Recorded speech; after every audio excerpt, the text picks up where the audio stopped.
episode 37. Happy Valentine's Day for yesterday because I got so many cards of comfort through the door. You did not. Loads of flowers. So here for it. I didn't get anything, but here's to Valentine's Day. Episode 37, really excited. Another guest, Nina Wally, is joining us from Nurtured Through Nature. Yes, I got it right. You know, that is quite a mouthful, that is. Like, I'm even I struggle. In my head, I was going, Sarah, just say it out.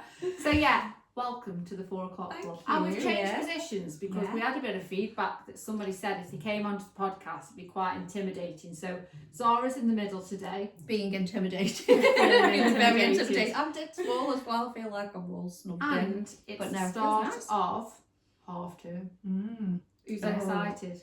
Wow, when you're at uni, you don't have half term, do you? So I was like, oh, it's half term. So you deal with the kids. How do you manage it? Because this is a big thing, isn't it? Half term childcare. What on earth do people do?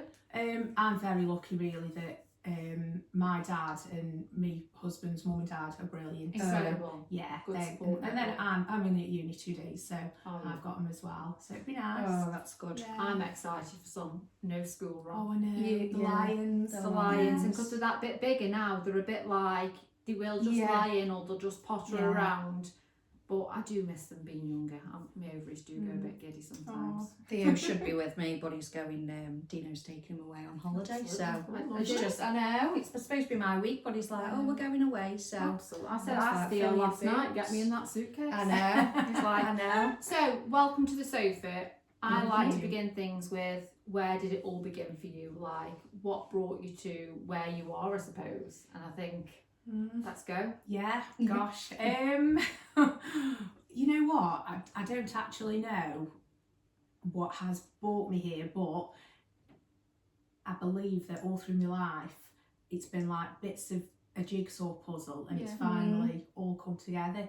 So I'll kind of start at the beginning. So as a young girl, never really knew what I wanted to do with my life. I've always loved sport, loved PE.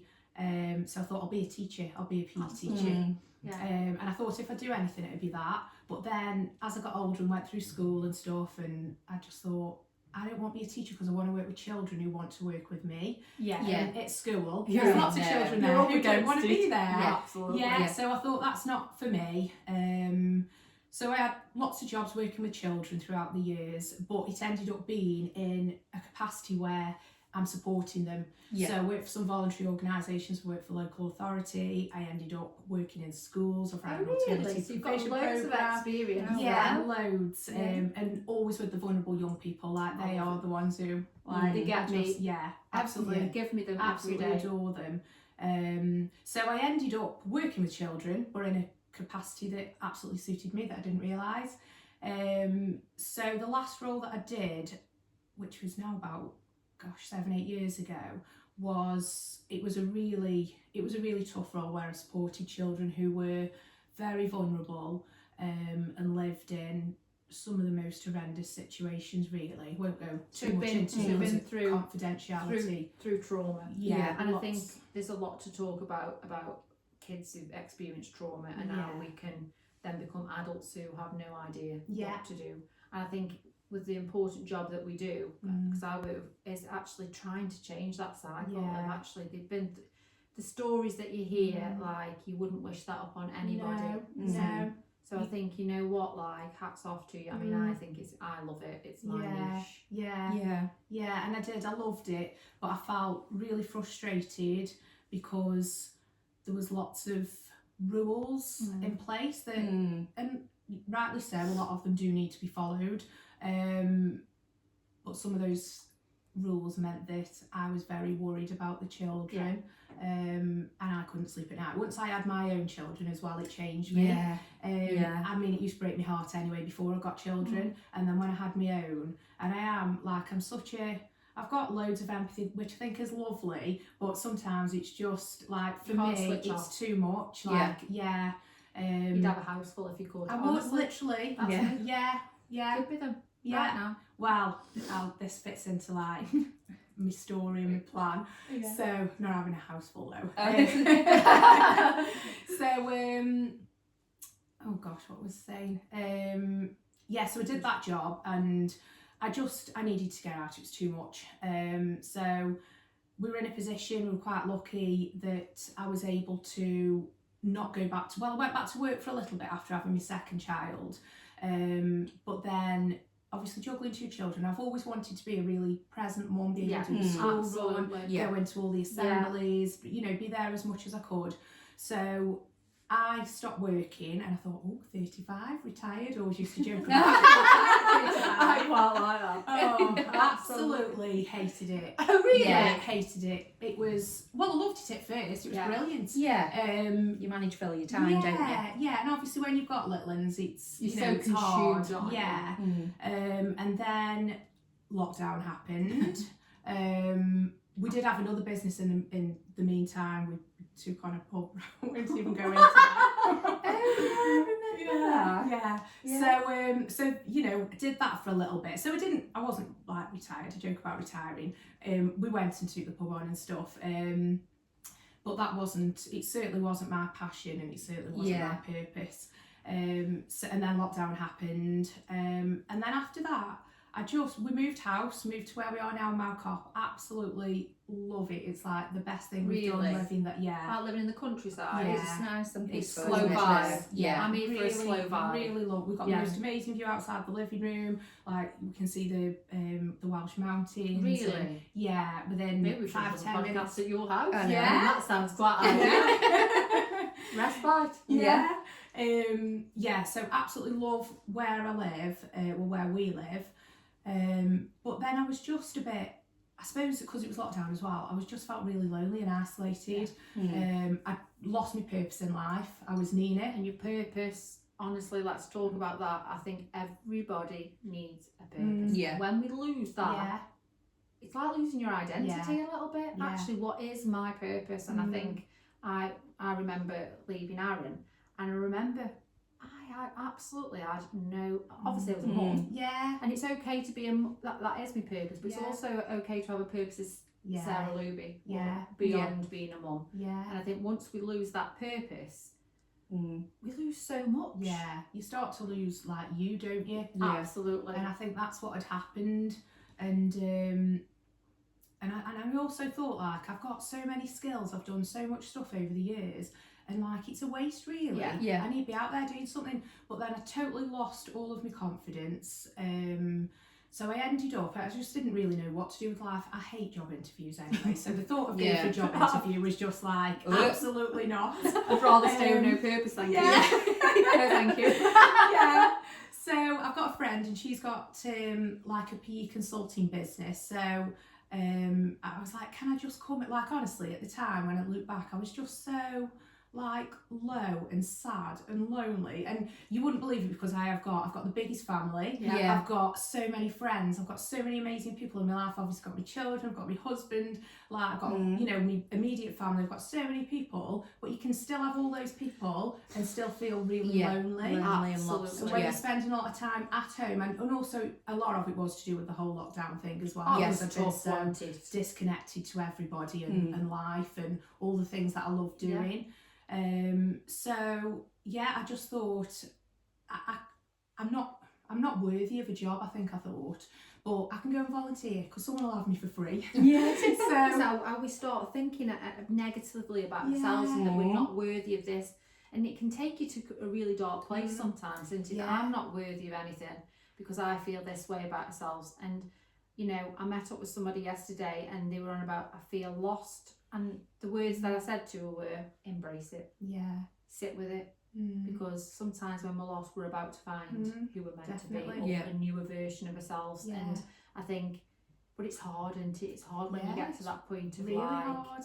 Oh my God, who am I? What am I? Yeah. And where am I heading? Yeah. No idea. I don't have any idea most weeks. No. We're winging it, aren't we? Yeah, definitely. We are. Yeah, so you went volunteering. Yeah, well, she said have a look on the website and just see like, you know, what we deliver and stuff. And then I saw Forest School and I was like, ooh, this sounds really good. So I had a look and I thought, yeah, I fancy doing that. Like, I'll go get this qualification. So at the time, because it was lockdown and no one could spend any money, we got a bit of money in the bank.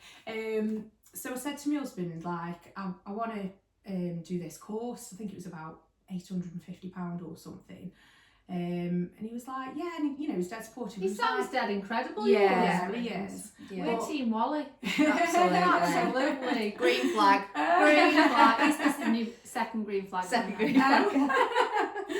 So, but he did say, what's the outcome though? What's the end goal? Yeah. And I was like, oh gosh. I was like, you know Stop what? being so realistic. Just give me the Yeah. money and let me do it. Like all my life, I've had everything, massive control freak. So I've got to have a plan. And, but for the first time ever, I was like, I don't know and I don't care. And I said to him, I think it's going to make me happy. And at this moment in time, that is all I want. Yeah. So I went off, did my training. And I loved it. And I was telling somebody the other day, on the first day there, so I had to drive to Stafford. So I was in the car driving, got like the radio on, so I hadn't got the kids' music, I got no kids in the car. And it felt like the first time in about 2 years I've been in the car on my own. And I absolutely love that drive to Stafford. Yeah. So I got there and, so it was 2 days a week for 6 weeks and it was brilliant. Absolutely loved it. I was out in nature.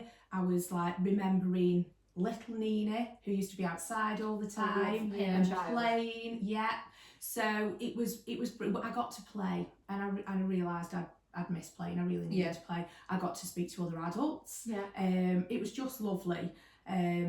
And on the last day, we had to do a reflection around the fire because that's what we do at Forest School. And I was just telling everyone, and I was like, it's changed my life, and I burst into tears because I always cry. Make you love a good cry, that. And even other people there, they were like, oh my goodness, Nina, like, you're making me cry, because we bonded so much, and I thought, this is what I need. So what was then going to be something that I'd do with my children, I didn't even think I'd end up doing anything like from Caroline, my friend, with it, because I just thought, I'm just going to do that and I'll literally go with the flow and see what happens. So I thought, at least now I've got some skills, I can do things with my children that aren't based around, getting them off iPads, getting them outside, let's go make a fire, let's go toast some marshmallows, let's go and get some tools out. Be kids like we were years ago. Like we weren't in, we were out, I was covered in mud half the time, I didn't have makeup on, I didn't have anything, I was just a kid. And it just started having fun to and go backwards and being bored, making your own entertainment, being creative. We over consume our children. I'm not big on it. No. I'm like, Oliver will say, I'm bored. Absolutely. Brilliant. Crack on. Crack on then. Go in. And an hour later they'll come back like with something. They've made something out of cardboard. Yeah. This half term again, I am taking it back to basics. Not because I don't want to spend money on them. We are going on 2 days out. But on them other days, it's about downtime. It's about going back to just normality, how I had it. We'd chill on the sofa sometimes. We'd do jigsaws. We'd go in the garden. And sometimes I think we forget, because social media makes us think we should be doing and running. Actually, what kids really want is connection. They want to slow down. And they want you a present mum. And I've said this half term, that's what it's going to be. But I can always feel like, actually, I'm going to be judged if I'm not going out every day and doing things. Not at all. Jog on, Sarah. Actually, what your children want is you. Not materialistic things. No. You.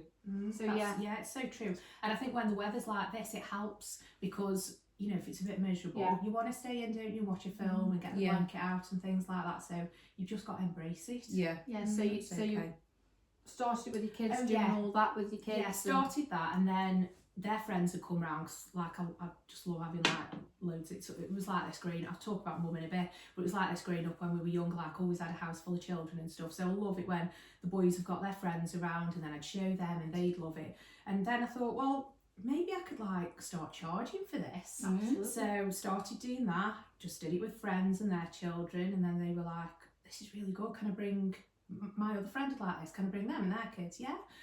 Set up like me social media pages, put them all on private. It's like, don't want anyone to know what I do. This is the hardest part, isn't it? That limited belief of actually, now I love something, but what was your fear? Do you think it was fear of being judged, or fear of...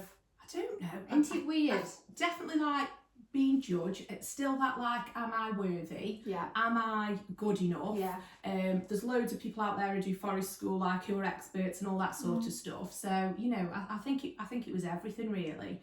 And then what changed? I needed to ease into it gently. Right, okay. I think. So then the more I did it, and the more that I know people did really enjoy it, I just got a bit more comfortable, and then I was like, well, actually, if I'm giving up my time now, and thinking about it, I can't believe where I was then and how I am now, and how I value my time now compared to how it, because I have so little time now. I had a lot of time then, so it's easy to, you know, to give you time, whereas now I'm like, it's so precious, and if I've got any time, I want it to be quality time. I want it with my children, I want it with my family, I want it doing things that are good for me, and that is the beauty of my job. Like, everything I do is, it's good for me as well, so you know, a bit of a selfish thing, but I suppose in a way I kind of orchestrated this, that if I'm going to be working and I'm going to be giving up time that I would be at home with my children, then I need to come away feeling good from it, and I need to get like benefits myself. Whereas if I'm going and doing a job like I used to do, where I come back and I'm drained and depleted and upset, then you know, you can't, I'm just no good to anybody, am I? And I think we talk about that, don't we, is actually if you show up differently outside of being a mum, if you find things that you enjoy, I know we aren't all lucky enough to find a job that, you know, we love, but you show up so much better as a parent, as a wife, as these other people. And I'm so big on, actually, you know what, find things that you enjoy, because you show up so much better throughout your life for everybody else, but not only for everybody else, but for yourself. And that's incredible. I love that. So you really finding something that you loved has changed everything in your life. Like, it literally, I do say it all the time, forest school changed my life, and I want to use that to help change others' lives. So I just think, so what I'm getting is, actually, if you go back to being your inner child, so forest school, you went back and actually you found that inner child again, and that girl found out what she still loved and what she enjoyed. I try and do a lot of work around my inner child, because I still think she's very much there. She some days can lead more than others, and sometimes I have to love and nurture it. And it sounds like sometimes going back to basics and forest school, it brought your inner child out and actually realised who, actually, I'm still her. I'm still here. Definitely. Well, I mean, I'm sure we'll get on to it in a bit about like my mum, but I had to I lost my mum, so I had to go through loads of therapy and different things, and one of the therapists who I saw, when I told her that I would be going to do forest school qualification, she was like, this is exactly what you need. This is what little Nina, because we used to talk about little Nina all the time, this is what little Nina needs. And she was so right. And she said, this will change you, Nina. This is and exactly. And it did. And it did. Now it's a business. It's successful. Doing really well. Well, I'm doing as well as I need to be doing, because ultimately, I suppose in a way, without actually, I must have realised, because I think we make things happen, don't we? I believe in that. I've created a job that fits around everything that it needs to. So if I only want to work one day a week, because that's all I can manage, that is what I'll do. If I want to do 3 days or 5 days or a full weekend, you know, I'm nice. Totally in control, which is very lucky, because that's what I need. And my children are still young, well, 13 and 7, so, you know, but to me that's still young, and still, the 13-year-old soon won't want to know us, he'll be off doing his own thing, so I've just got to make the most of the time I've got, because when they're older I'll be able to work 5 days if I want to. That's what I always think, you know what I mean? And I think people forget as well that yes, they might be teenagers, but they need you more than they've ever needed you. They need that safe place, because they've got raging hormones, they've got pressure from school, they've got pressure to be a certain way. They need you more than ever. They need that safe place to come back to. And I'm so big on that. People think, well, they've got a phone and they can go out playing. No, they still need you more than ever. Definitely. More than ever. And I think it's so important. So we had a brief conversation on Instagram, didn't we, about grief? Yes. And trauma and grief, and how it's life-changing and it changes everything in your life. So your mum passed away. And was that before? So it was 13 years ago now, so and what was awful about it, hungry. My stomach. That is horrendous. I haven't eaten. I can see your reaction. It's like, I think you need to start eating. I'm going to look after you. Sorry. You did say first game. I mean, I was fine, but so we had a brief conversation before, and she said, you know, Nina said, might get upset, and I was like, I'll be the one with the tissue. Zara gets nervous and laughs and says something silly, and then here we go with the serious conversation. And my stomach rumbles. Good grief. Oh dear. So yeah. Yeah. So Oh, so it's 13 years 13 ago, years, right? yes, since Okay. Mum died. So it was all quite quick, really. So she was diagnosed with cancer. Me and Adam had just got married. And we'd had like the best time. Like I'm so grateful for so many things. Like I know when people go through grief, it's really hard. I know people find it hard to, because I think everything happens for a reason, and you've got to find like the good and the positives and whatever. So I'm always doing that. So when I look back when we got married, because like I know like I love nature and stuff, but I'm a massive party animal as well. I love, you know what, I love that about you, because you quite fully embrace every part of it. Yeah, well, I love that. All. But I actually am this as well. Yeah, 8 o'clock in the morning I'll be, you know, picking up sticks and, you know, meditating, loving life, and 2 in the morning I'll be falling off some speaker. Absolutely. Honestly, I love that, embracing every single version of yourself. Yeah. Absolutely. Yeah, and I'd get bored otherwise if I was like, well, I'd either get bored or arrested. Yeah. So we went to Cancun with like, so there was my mum and dad. Now I've never been abroad with my parents because like I'm 44, so it was like a different generation then, wasn't it? And going abroad, if you had more money you could afford, we couldn't afford.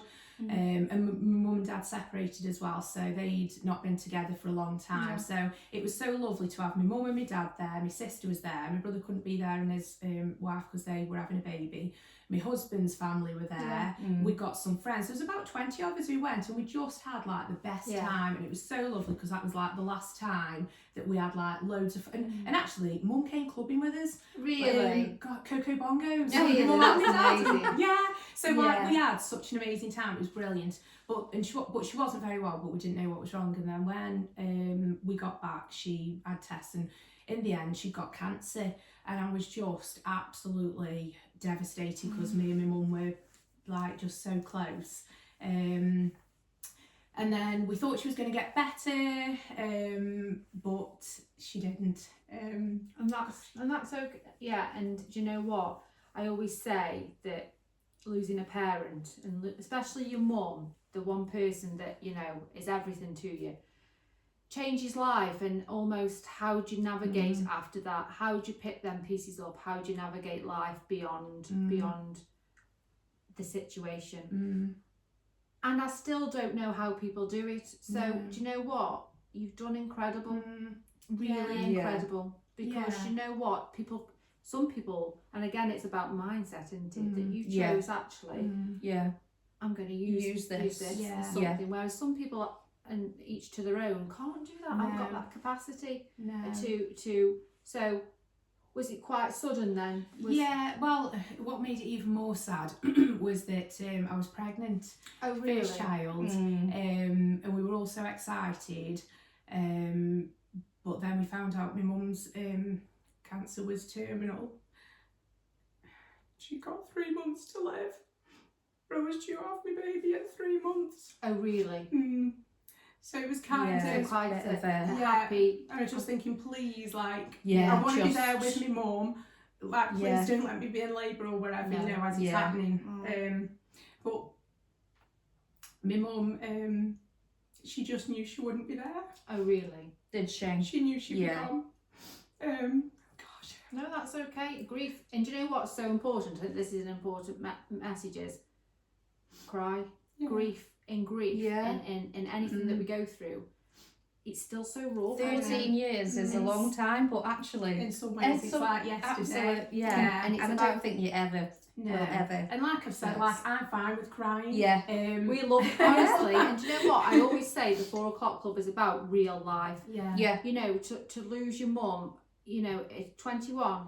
No, my sister was 21 actually. I was, I think I was 30. Oh, right, okay, yeah. At any age, it's like, it's really like a turn. I mean, I lost my dad at 12, and the grief and the trauma and everything that comes with it is, it killed me for so many years, but the thing is, I didn't allow myself to grieve. No, you didn't, did you? So I sat with it inside of me. Yeah. Not knowing what to do, not knowing why I was making the wrong decisions, not knowing why I was so chaotic. Yeah. And actually, all I needed to do was cry and accept that I'd lost him. Yeah. And you know, and you didn't do that for a long time, did you? I think I must have been about 28. And I Gosh, really that is a chaotic, chaotic with a capital C. Absolutely chaotic, and But I'm a so long okay time. with that because I remember. So I put myself into seeing a counsellor. Yeah. And I remember, and I love that you talk about inner Nina, because I remember sitting on this chair in the counsellor's office room as little Sarah, the 12-year-old girl. And she said something to me, and all I remember is I wasn't the 28-year-old, I was her, that little girl, and I grieved. And I remember it all coming up, and I must have just sobbed uncontrollably. But what a moment. Yeah. It was such a pivotal moment of me saying, I can cry, and I can still cry all these years on because it hurts. Yeah. And you almost feel like you've missed out. They've missed out on so much. The birth of your children, you know, everything is like, it's completely and utterly life changing. It's like piecing your life together again without that one important person. Must be. It was hard, and I think because me and my mum were so close, like I went to staff's uni, I'm there again now, but I went like when everybody else goes when they're 18 and stuff, and I moved out on my second year, only down Shelton, lived in Ballgreen, we moved out, absolutely loved it, best 2 years ever, but I'd ring my mum every night, you know, we were just so close, and don't get me wrong, you know, she wound me up more than anyone in the world. That's what they do, isn't it? But yeah, we were so close, so it was really hard, and having a baby, and typically I had like an horrendous birth, and I was just the most physically poorly I've ever been in all my life. Like I literally, I mean I had an horrendous time in the delivery suite and stuff, and then I was very, very poorly after as well. So it was just hard, and then, you know, you're a mum, and because I'd had the best mum in the world, I wanted to be the best mum in the world, so I put all this pressure on myself, and I think I remember Ethan was 6 months, and I wanted to breastfeed, so I was like adamant on breastfeeding. Ethan didn't want to breastfeed, and I got that much blaming milk, and it was going everywhere every time. Honestly, I was just like, oh, for goodness sake. Did you ever just feel at a point that what is going on? Like, why are these things happening to me? I've just lost my mum. I've had an horrendous birth. You feel sometimes so much.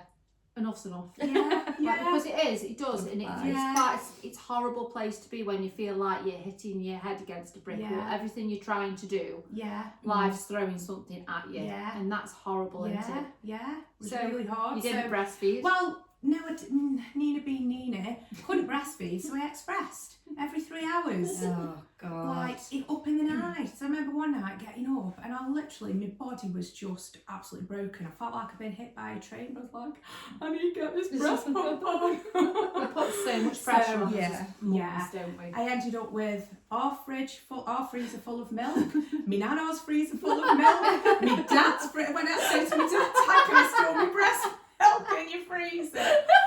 Don't put it in your tea. Oh, honestly. So, but annoyingly, he did like to breastfeed during the night for some reason, which is good, but not in the day. So, so I had a difficult time, put loads of pressure on myself over that. And then at 6 months, I was like, enough is enough. I am not sitting here with this double breast pump any longer. And I got like 9 months supply anyway in the fridge and everyone's freezer. So, but then that's when it hit me, because I could relax a little bit.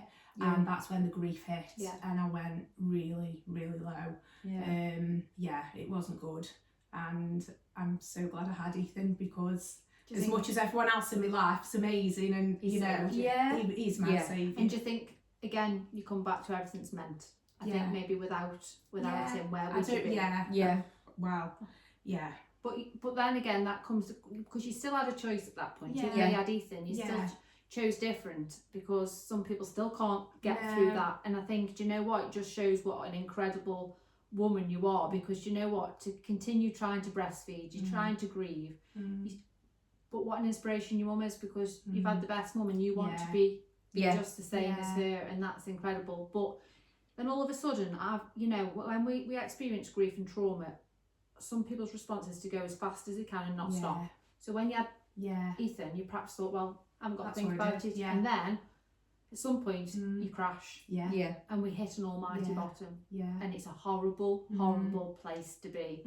I hit rock bottom last year, a place that I wouldn't wish upon anybody, but quite openly to talk about it, because you know what, like, it's not a nice place. No.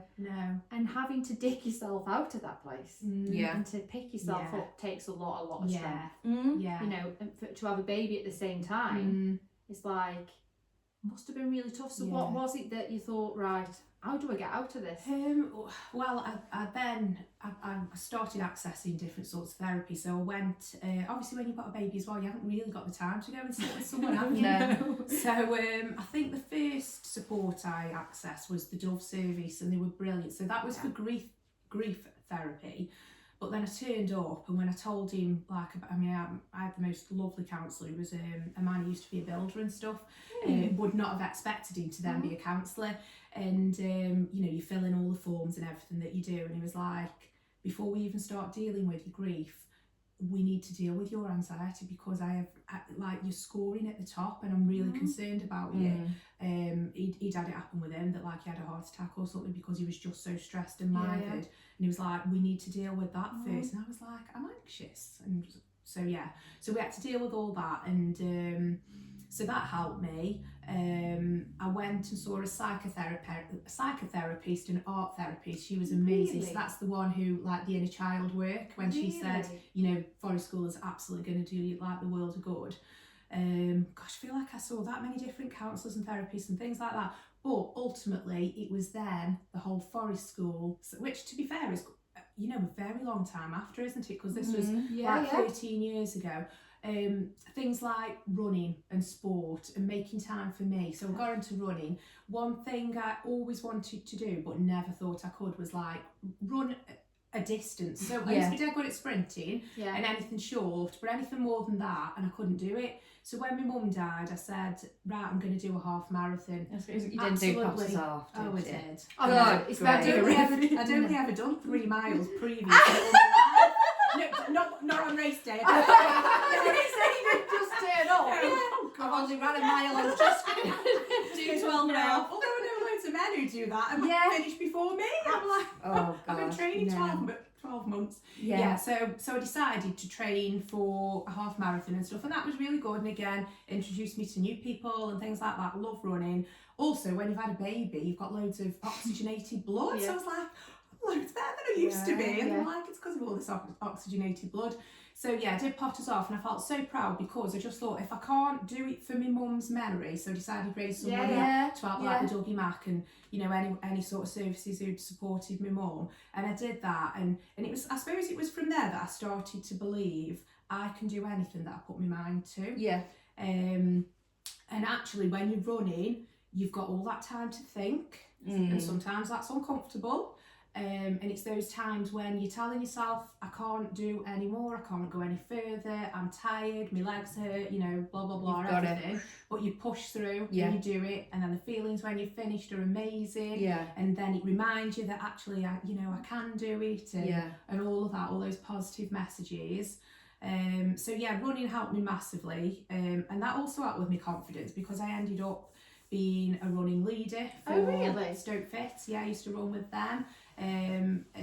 So I think I just got myself out there at that point, and I got involved in like so many different things, and now I've just got so many things going on in my life, it's untrue. But I love it all. I just absolutely love it. And I'm a massive people person. I love being with people. I love meeting new people, and when I meet someone who I click with as well, like I absolutely love that. It's just like the best. I just love connection, and I think you know what, there's always a lesson in your hardest times, and some of your hardest times are really horrific, aren't they? But it sounds like, you know what, you really found yourself again after running, after, you know what, I can do it. And what I always think, like for me, is I say, well, like for you, what would my mum do in this situation? You know, running is a mental battle, isn't it, as well? It's about the legs up. Well, they don't do it. That's your mind telling you. It's about actually you can do anything. Anything, absolutely anything. Like last week I walked on glass.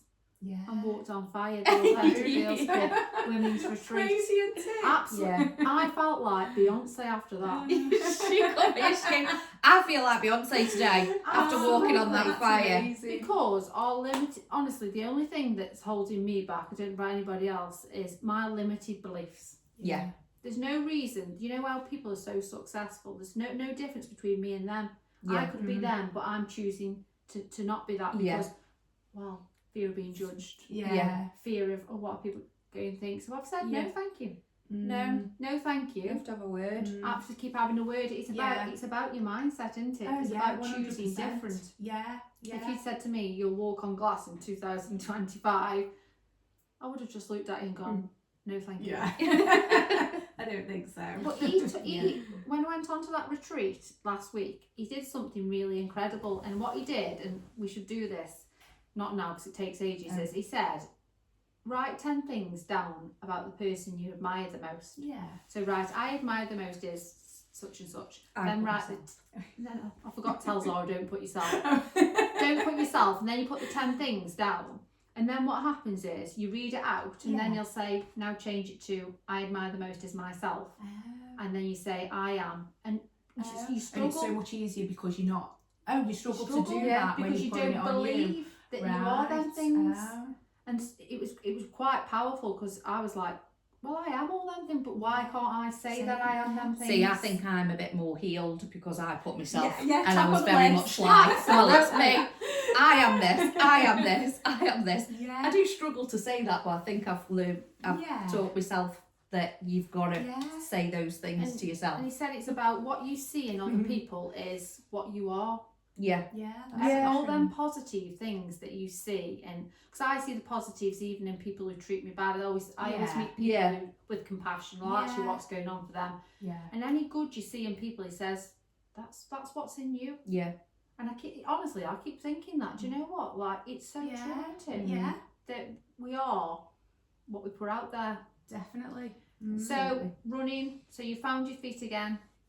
Found my feet. Oh, and you know what I did do as well with the whole running thing. So not only did I do a half marathon, I went on to do 3 marathons as well. Really? Yeah, so I've done the Potteries Marathon, which is like, I know like they've changed it from how it was years ago, but it's still a very tough run. How many miles is that? 26. Good grief. Yeah. So I've done, so I did London Marathon, and then I did the Potteries Marathon, and then the year after doing the London one, because I don't know if you know, it's really hard to get into the London Marathon. Really hard. I've got friends who've 7 years, every year applying, don't get in.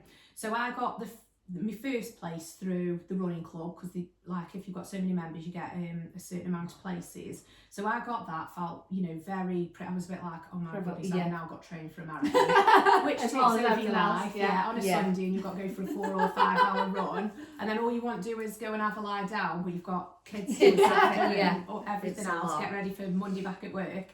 So so I got in that first year, and then the second year I thought, I'm just going to apply again. Like, there's no way I'll ever get in, because most people are lucky to even do it once. And I knew I wanted a baby as well when it was due, because I'm control freak. So I get you, and you find out if, well, you don't now, but back then you found out if you were in the marathon because you got a London magazine through your door. Really? And it was, most of them were like, oh, you've been unsuccessful on the front cover, like a picture and that message. And a few of them were, you're in. So I get to my magazine, you're in. I was like, oh my goodness, like how's that happened? So I told my dad, I said, I've got a place in the London Marathon next year. At this point I'm pregnant, due to have the baby in April, which is when the London Marathon is. Oh, are you doing it then? No. I'm having a baby that month. It's like, gosh.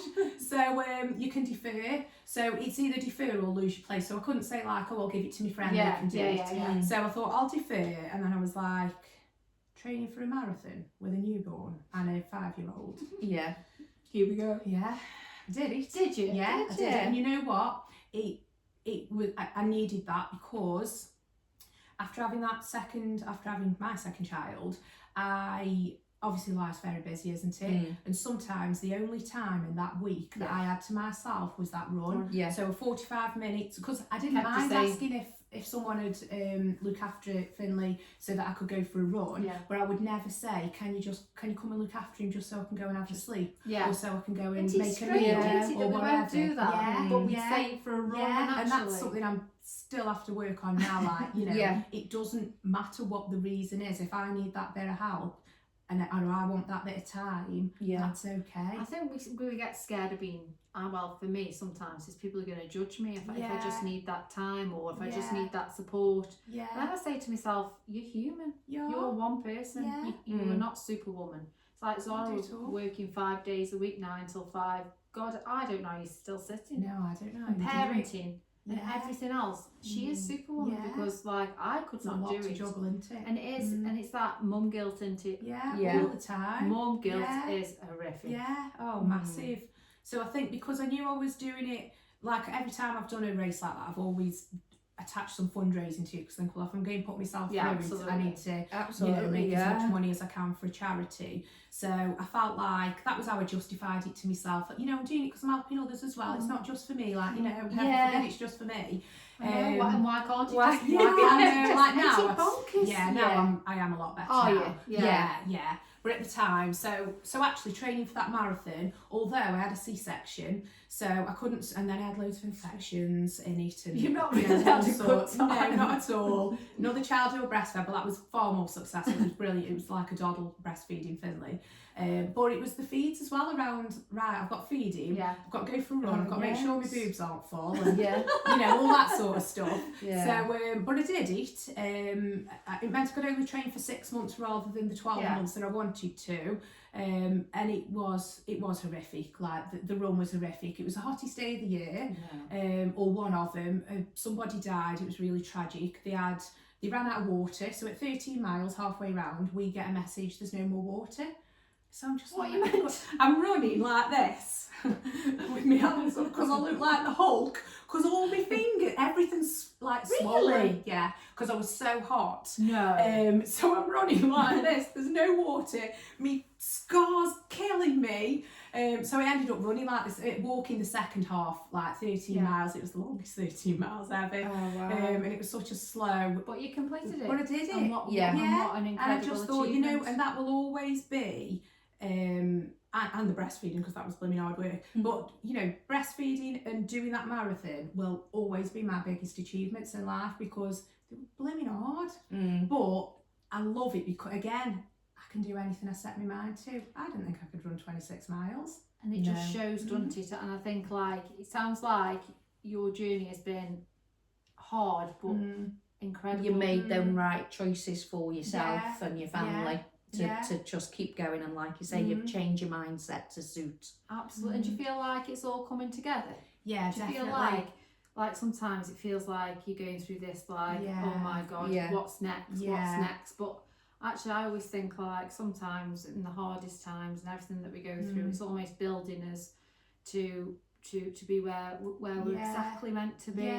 Yeah, I do believe that. And well, I'll tell you, I haven't certainly haven't shared this publicly, and I haven't told a few close people, but I'm a massive dreamer, and I do believe that we can achieve whatever we want, that we just because the world's the way it is, it doesn't need to be this way. And I really don't like the place that the world is, and I'd love to just go and live off grid somewhere, but that isn't going to happen, is it? So the only thing I can do is try and make things better where I am.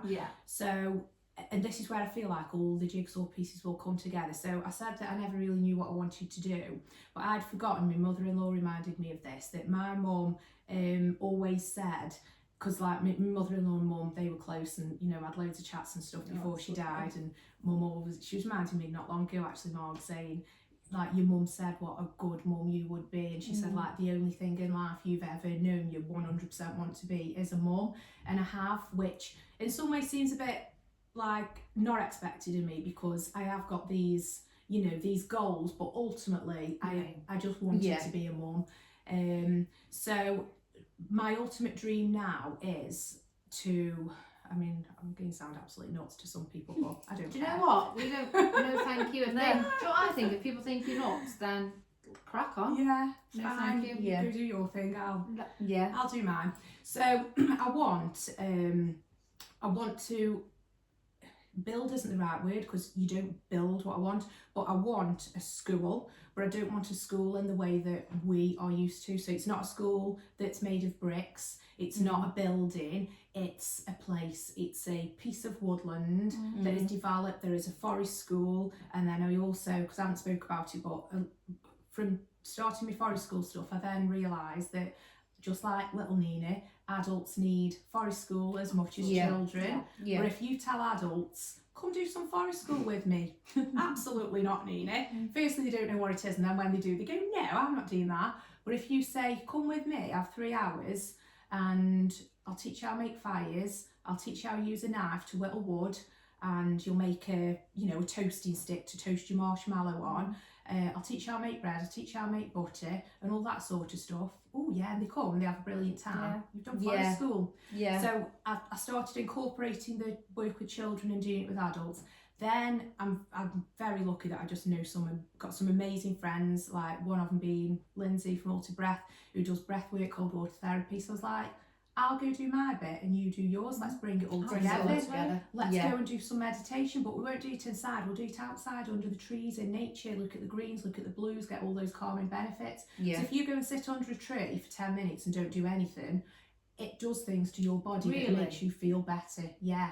But then if you start meditating as well, or journaling, or whatever, so I just say to people, like, literally, just go and sit under a tree. I'll be in that bush in the garden. Like, where's Zara? She's in the bush. Zara, me and you will both be under there later. Where's Zara and Sarah? Nina told us. Nina told us go. I'll be there all day. And do you want me to That's get a lights perfect. over? Oh god. But no, there is so much to be said, isn't there? I went to forest school with Jake. We were invited in. I had the best time. The parents at the end of the day, and they do with the feedback and stuff, like they literally put, I'm not sure who's had more fun, me or them. And some of that is because they absolutely adore what they're doing, but then it's also having that time with your child. The connection, isn't it? And no it's both. Phones. Yeah. Like no, the kids. I mean, we don't have phones at forest school anyway, but I don't even need to say that to them. No. Because they wouldn't even think about getting them out. No. Because they're just loving what they're doing so much. They're so immersed in it and so immersed in nature. I'm excited for you because it sounds like it's something really good. that society needs as well. Definitely. To understand, let's go back to basics. Yeah. And it's free. I mean, obviously, if you come and do stuff with me, people pay, but the reason, like I always say, like I'm not an expert. I absolutely am not an expert. I've got lived experience, and I want to just. I mean, maybe you should change that. Maybe you are an expert. We need to because change, you do have that. So Nina needs to be owning. You are. Yeah. Well, what I'm an expert in, I think, is kind of life and difficulties and challenges and good times and and that makes you an expert because I think lived experience is a lot better than being academic.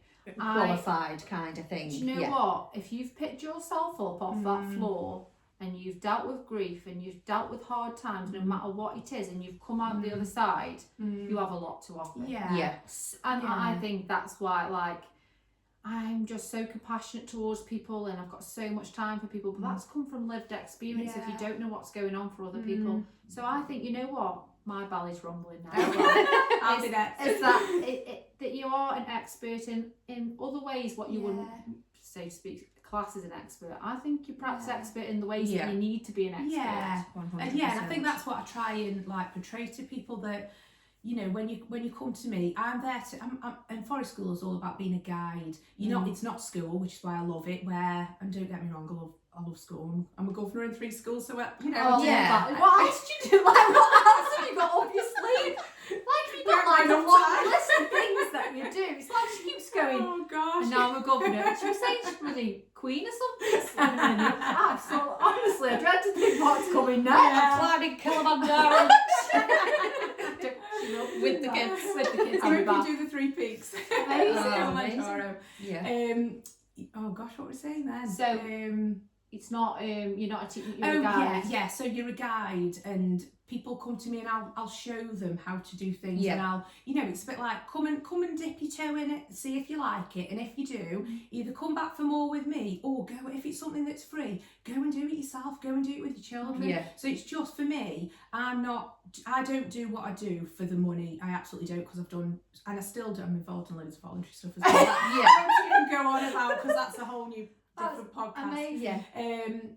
But obviously we all need money, so yes, you know, there is a money element, but that isn't what drives me at all. No. It's trying to make a difference and helping people. Like, that's what absolutely drives me more than anything.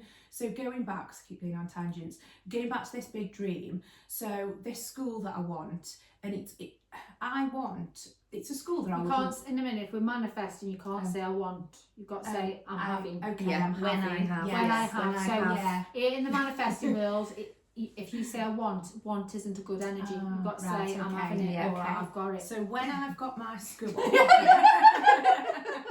That's better. yeah, it's gonna be, it's not good. I mean, I don't know if you know what alternative provisions are, which are like your schools for the children who struggle in mainstream. It's going to be an element of that, but it isn't just for those. It's for any. I want it to be for any child, whether they are academic or whether they aren't, and I want them to come and get whatever qualifications they are capable of. Now, for some children, it won't be qualifications, because just being in a nurturing environment 5 days a week around really positive, supportive, good role models, and they leave at 16 and they can go out into the world and they can make a difference in their way, and that might be up there in someone's eyes and it might be down there, it doesn't matter, as long as they can go out, be good people, like be a positive change in the world, have their own purpose, have life skills, I love that. know how to manage money, understand makes me a bit bank emotional, accounts, because when you've worked with the children that we've worked with, and especially the kids that I work with currently, is there's so much pressure on these kids who've experienced horrific trauma to be this, you've got to do this, but actually why can't we just let them be? They've experienced horrific trauma, why not just put them in a place like you're offering, and let them flourish as they should, without saying, like, you know, work with them, they've got to do the GCSEs and they've got to why? They're not wired like everybody else. Why are you putting, what's that going to do for them, for that person? Nothing. It's going to, well, I was going to say clout the school set, but it won't, because they won't get the results anyway. No. So it's just like, why are we putting them through it? And because then again, it reinforms that they've had they aren't like everybody else, or they feel different. And actually, I'm a bit like, in meetings, I'm like, we need to go back to basics with these children. Very basic nurturing. Very basic, like make the bed for them in the morning, make them a drink. You know, Pavlov's hierarchy. You know, the triangle where we need to meet them at the very basic level. If you haven't got that, you've got nothing. Absolutely nothing. But we try and get them higher. But we can't get them higher. They'll because never reach that. Then they don't. You know, not everybody needs to reach actualisation or whatever at the top. We don't all need that, do we? And I think as well, for a lot of those children, if they can not go on to use drugs, not go on to be dependent on alcohol, not, you know, all these different addictions in life, not end up in prison. It sounds whatsy, but that is the achievement, isn't it? Massive. So if then they can go and get a little job somewhere that makes them really happy, and they haven't entered into any of those systems, that's massive. Because you could be changing generational trauma, the same families coming in and out, because that's what you tend to happen. If we don't nip it in the bud, then the cycle keeps continues. Whereas, you know what, why not meet them where they're at? And I'm very much for that. When I do the work with them, I come from like therapeutic, very basic, what can I do for this kid? Beyond all the what they should be doing. Because they're not your average child. They're not. And if you can get them there, you then unlock what could potentially happen up there, don't you? Sounds really powerful. So I want that, but then I also want for like my children who, like, you know, they're really academic and, you know, they don't struggle at all in school, but ultimately, especially my youngest, he just wants to be with me all the time, which is so lovely, but that's no good for either of us because we both need our own space anyway. But it's like, it's a school I would want them to go to where they're spending as much time outside as they are learning, so that if they are capable of GCSEs, then that's what they do when they come out with GCSEs. Because like I know, like I suppose it's that homeschooling, isn't it? And a lot of children now are being homeschooled, and some are being homeschooled very well, and you know, especially for some of the families we work with, homeschooling as an option that, you know, kind of they don't have to get them into school, and it's not good for the child. But yeah, if I can sort of offer that environment that is inclusive for all, but this is where I'm a dreamer, because obviously everything's down to money, isn't it? And it's how does this get paid for, but I will find the answer to that. And trust the universe, I think. It sounds incredible, and I almost feel like I need to bring my children who I work with to you.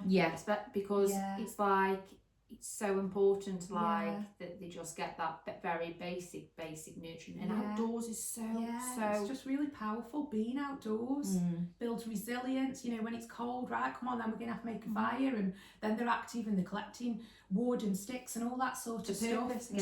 Touching, even just like touching the mud, all the kind of like all the bacteria and stuff that you're exposed to, it's good for you, it's good for health.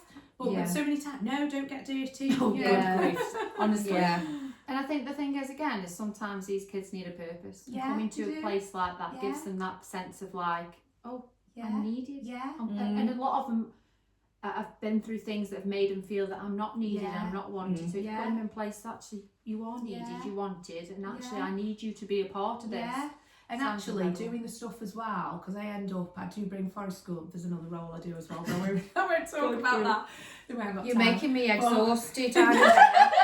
She will be under that tree. I'll be under that tree going slick. But I do some of the kind of forest school stuff, and when you're doing that, and when you're sat around the fire, or you're collecting sticks, or you're doing whatever you're doing, you then start opening up and telling you things. Absolutely. Yeah, which is needed as well. So it's that therapy. I mean, if you tell a child, you know, you're going for a therapist, whereas especially a teenager, but if you're doing just some nice little things, and you trust us, I take them to camps. Oh wow! Don't even go there. Let's not go there. But you know what? If there was, how would you explain your journey? Like, if you could say it in one sentence, how you feel about what you've been through, like, and if you could give people one bit of advice, what do you think it would be?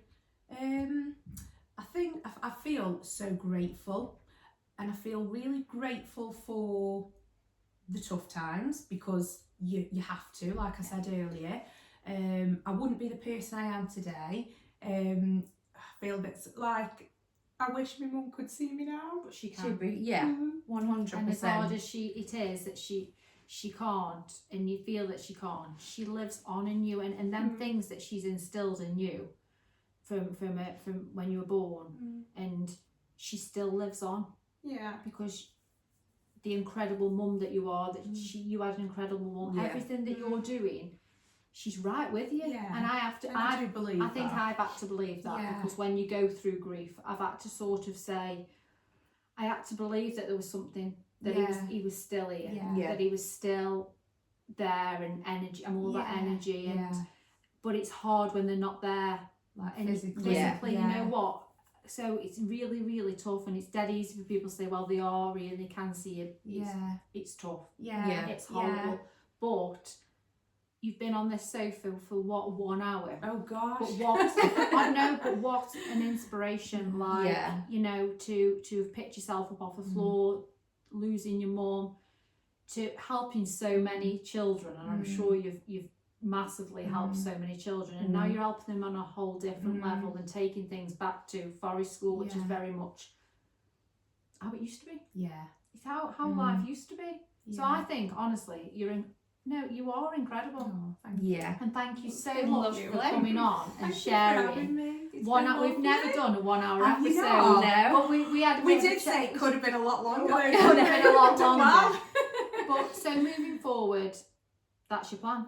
She's not going. She's having the school. We're having the school. That will happen, and it'll find its way. I'm a true believer in everything finds its way. Definitely. So it's Saturday. What have you got planned? Have you got much planned today? Going to Stoke match. I think, are they on the winning streak? Oh gosh, you know what? You're putting me on. No, we're not. I go Stoke all the time, but I'm a bit away with the fairies. But no, we're not doing great at the moment. We've had like lots of different managers and stuff. So just to not get relegated will be an achievement. Here's the for us. positive vibes for Stoke. Yeah. What are you going? What are you doing? Not a lot. Under the tree. Yeah. Yeah. Should be under that. I'll be under that tree. Yeah. I'm going to see my niece and my nephew. My niece is nearly 12 weeks old. Oh, My ovaries will be going giddy. Yes. Absolutely giddy. But you know what? We've had a rough few weeks, because the podcast, we had a few issues, but I think we're back on top forms. Absolutely, and this has been a really good episode. So really here's enjoyed to 1 hour of Nina Wally on Saturday's episode 37. Bye!